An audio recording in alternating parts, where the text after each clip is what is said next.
Boa tarde, shalom para todos. Para mim é motivo de muita alegria estar aqui nesta tarde juntos compartilhamos com um pequeno estudo. Eu quero dizer às senhoras e senhores que os pequenos estudos que eu faço são baseados nesse pastor aqui batista chamado Jaziel Guerreiro Martins, tanto o Camelo como o Fundo da Agulha, é isso, aquele esse estudo que eu dei do Camelo da Agulha e do Canto do Galo, esse que eu vou dar agora, dos magos, são baseados nesse pastor aqui, muito forte o estudo dele. Mas, senhoras e senhores, estava aqui pensando, interessante, né? Isso é muito forte o assunto que eu vou dar hoje, em poucas palavras. Quantos magos tinha quando foi visitar Jesus, lá em Mateus capítulo 2? Senhoras e senhores, nós temos uma base para dizer a quantidade de magos que foram visitar Jesus. O que nós temos realmente lá, a Bíblia fala de 3 presentes, aí tudo ok, ouro, incenso e mirra, não é isso? E não 3 magos, e também não chamam de reis. Mas o que significa magos? Magos significa sábios. E aqui o livro diz o seguinte: os magos, aí em grego, magoi, descrito em Mateus capítulo 2, vieram do leste de Jerusalém, procurando onde era nascido o rei dos judeus, pois viram sua estrela no oriente e por isso vieram adorá-lo. Senhoras e senhores, a pergunta que eu tinha feito é quantos magos vieram ver Jesus? E olha que o autor diz aqui desse livro, a Bíblia não diz quantos magos vieram ver o menino Jesus em Belém.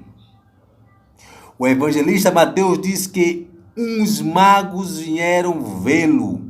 O artigo indefinido uns não é sinônimo de 3. Então, senhoras e senhores, realmente é forte esse assunto. E da onde a igreja tirou séculos atrás, isso já vinha, olha, e aí permitiu essa teoria de 3 magos. Aqui no livro diz o seguinte, olha, o que levou a igreja ocidental a estabelecer o número de magos como sendo 3? No século IV, a imperatriz Helena, mãe do imperador romano Constantino, teve enorme interesse em relação ao debate acerca de quem seriam esses magos. Ela era uma mulher extremamente atarefada em investigar e descobrir relíquias e lugares santos da história de Cristo, na companhia de sacerdotes eruditos e um astrólogo. Ela fez uma viagem à Terra Santa, Israel. E eles estabeleceram alguns mitos que os poucos tornaram-se crenças populares no meio cristão. Engraçado que essa imperatriz, junto com esses sacerdotes, esses magos, eles dizem até o nome dos camaradas. Não tem base nenhum, fundamento nenhum para fortalecer essa tese. Aqui, ó, eles botam o nome daquele que entregou o ouro de Melchior, o de que deu incenso, Gaspar, e o de que deu a mirra, Baltazar. Essa lenda até sobre os lugares eles falam dessa lenda. É uma lenda. Mas não tem base histórica nenhuma, senhoras e senhores. Não tem base histórica nenhuma. E até a idade de Jesus, muitas vezes querem até aplicar como Jesus sendo um bebê dentro de uma manjedoura. Mas será que é isso que a Bíblia diz? Que lá em Mateus, também Lucas está falando? Que idade tinha Jesus quando ele foi visitado? Olha aqui, senhoras e senhores. Nas festas natalinas e nas encenações nas igrejas, há um enorme equívoco ao se apresentar ao público a visita dos magos quando Jesus ainda estava numa manjedoura, sendo ainda um bebê. Há um equívoco sobre isso, Jesus sendo um bebezinho numa manjedoura. Essa é uma lenda existente na crença popular dos cristãos, mas ela não reflete verdade nenhuma sobre o que aconteceu.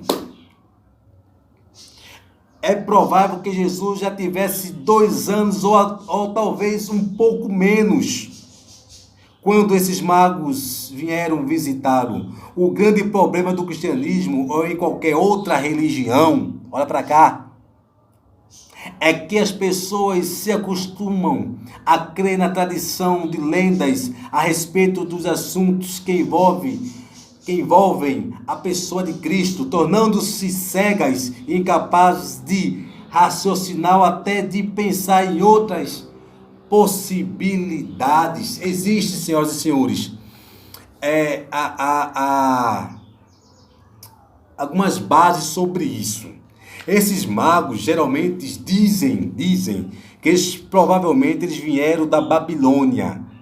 E é plausível, mas tem que ser estudado. Outros dizem que vieram da Pérsia, Irã.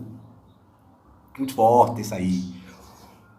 Ou até mesmo da Arábia. Opinião advogada por Justino, cristão importante que viveu no segundo século. Justino, cristão importante que viveu no segundo século. Então, aí dizem que Jesus estava numa manjedoura, mas não tem base. Não tem base. Porém, o autor aqui, ele dá algumas referências, alguma base que é plausível. Eu fiquei a pensar e o autor do Evangelho de Mateus se refere a Jesus neste episódio como uma criança e não um bebê. E não como um bebê. Amém?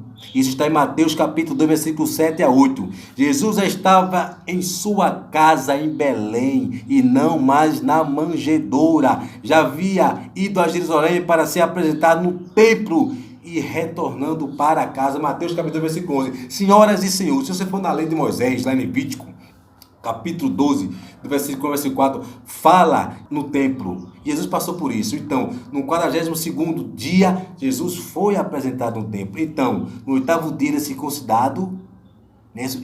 E a mulher fica na sua purificação 33 dias. Equivalente, Jesus foi apresentado no templo no 42º dia.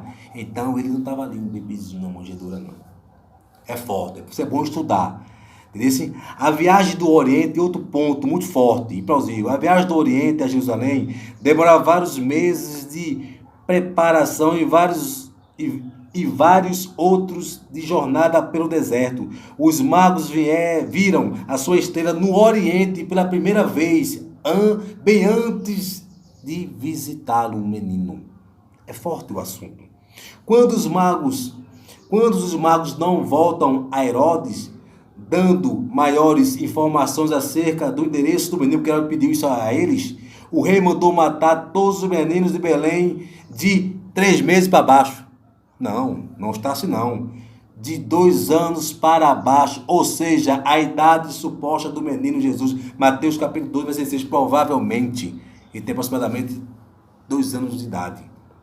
Conclusão disso aqui, senhoras e senhores, para não ficar muito tempo. Poucas narrativas bíblicas têm sido consideradas como contendo tantas verdades espirituais como esta dos magos do Oriente. Ele fornece um tipo de história resumida de todo o cristianismo. O Filho de Deus foi revelado primeiro aos judeus, José e Maria, e depois aos gentios, os astrólogos estrangeiros. Foi revelado primeiro aos humildes ignorantes, e então aos honrados eruditos. Foi revelado aos pobres primeiro, depois aos ricos. Então, senhoras e senhores, Jesus, ele tem uma glória nesse estudo, ele tem uma honra, que ele é de toda a humanidade. Está em Romanos capítulo 10, versículo 12. Portanto, não há diferença entre judeu e grego, porque o mesmo é o Senhor de todos, rico para com todos os que o invocam. Então, Jesus, ele é para todos. Esses homens, esses magos, eram provavelmente membros de uma classe religiosa culta da região hoje chamada Irã. Eu aplaudo esse entendimento. Isso foi uma pesquisa que eu fiz. Não é aqui do autor desse livro, mas eu aplaudo esse entendimento. Então, chamada Pérsia. eram especializados na astrologia, esses magos, na medicina e nas ciências naturais. Observe, naquela época a astrologia era uma ciência naturais, uma ciência pura. Nada tinha a ver com a astrologia de hoje, um ramo do espiritismo. A importância deste fato é que Jesus é digno de honra, de glória e louvor dos judeus e dos gregos, dos gentios, ele merece toda a honra, toda a glória e louvor. E o plano da redenção, ele está tanto para os judeus como para os gentios. Leia-se Mateus capítulo 8, versículo 11. Mas eu vos digo que muitos virão do Oriente e do Ocidente e assentar-se-ão à mesa com Abraão, Isaque e Jacó no reino dos céus. Isso também se encontra, também fala em Mateus capítulo 28, 19. Toda a honra e toda a glória para Jesus. E outra coisa, ouro.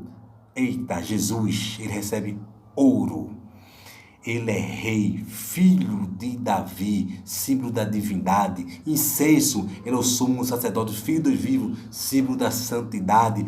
E mirra, aleluia, profeta, filho do homem, sacrifício amargo, símbolo do sacrifício amargo. Ele sofreu por nós. Então, ele recebe ouro, incenso e mirra, divindade, santidade e sacrifício amargo. E nós também estamos enquadrados nisso aí, como sendo o corpo de Cristo na nossa cabeça. E toda honra seja dada a Jesus de Nazaré. E eu concluo aqui dizendo para você, em Números capítulo 24, versículo 17, a vida de Cristo, a segunda vida de Cristo, ele virá para buscar a sua igreja. Ele recebe o quê? Ouro e incenso. Por que não mirra? Porque o sacrifício ele já fez por nós, né?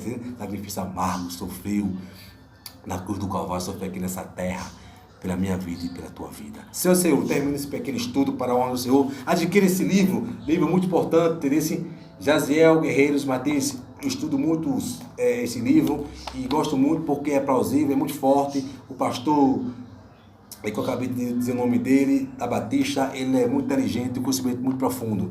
Então, fica na paz, estude mais um pouco, tenha suas conclusões. Estou dizendo a você que ninguém é dono da razão. Deus dá conhecimento a todo mundo, eu adquiro do pastor e de outros, assim a gente vai glorificando e honrando o nome de Jesus, porque toda glória é para Ele. E um beijo no coração da família Braz, um beijo no coração do presbítero Braz. Jesus, Ele te ama. Fica na paz. Tchau!